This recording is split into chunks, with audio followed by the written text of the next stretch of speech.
Just back from flats fishing at Christmas Island. I tried desperately to film one of the best tips I got from one of the more experienced guys down there. When you're walking around anywhere in fly fishing and you're going to be ready to make a cast, you need to handle your line in a way that it's not going to get tangled. And on Christmas Island, like a lot of places, you're going to walk everywhere that you're going to fish, and then you're going to need to make a quick strategic cast if you see a fish or see an opportunity. So the tip that I have, I was struggling. My line was getting tangled up. There's a lot of coral there, and coral, at least in that destination, it's just basically underwater sticks. It's antler coral, and the line gets hung on it, so you don't have the luxury of just towing your line around in the water. You're going to get tangled, you're going to get frustrated, you're going to miss an opportunity. You're going to be able to use this line handling technique and carrying technique on all of your local waters. It's not just applicable to saltwater, but that's where it was really revolutionized for me. So I was handling my line in a certain way, and I was getting tangled a lot, and one of the guides showed me. I asked him, and he showed me a great way to do it that I had never done before, and I'm going to show you what I do. So I have a comfortable amount of line out that I'm probably going to cast. For me, that's about 60 feet of line. You could even make a black mark on your line if you want to have a pretty good idea. So Lefty Kreh suggests that in one of his books. You put a black mark somewhere off the reel, and you can position that black mark wherever you feel comfortable. But the way he taught me was I have all my lines stripped in, and I'm going to grab both sections of line. So I'm casting a shooting head line right now, and the running line has a tendency to tangle horribly. And he taught me to make smaller loops than I normally would. And I'm just making loops just like this. I have all the extra line here, and it's set out nice and neat.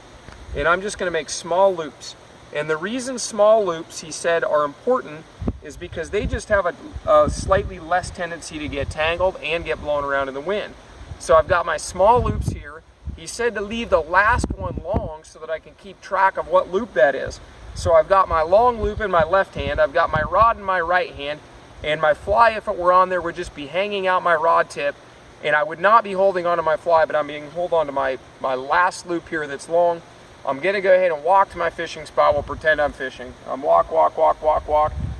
We spot the fish. Guide spots the fish, realistically. Guide, and I say where, guide points.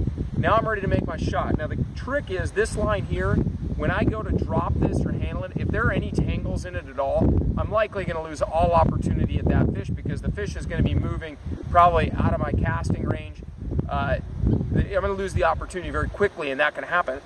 And so what we do is we hold the last loop and we scatter these loops in the water, and I'm going to scatter those just like that right there, and that sets the line down in a nice even fashion. And then I take this last loop as the last one I'm going to drop, and I toss that out.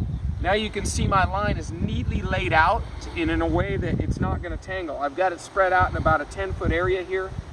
If I just toss it in, it's not going to be sinking very fast. At that point, I've got my shooting head line on here, and I can take, and I want you to stay with me here because you need to develop a system for this.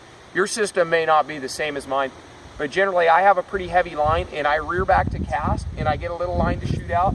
I shoot it out once on the forward cast, again on the back cast, and I've got my heavy rod here, my 12 weight, and I'm able to shoot out about a 60-foot cast very quickly and hopefully get that fish.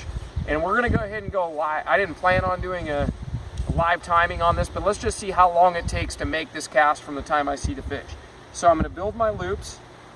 I hold them between my index finger and my middle finger, like that right there.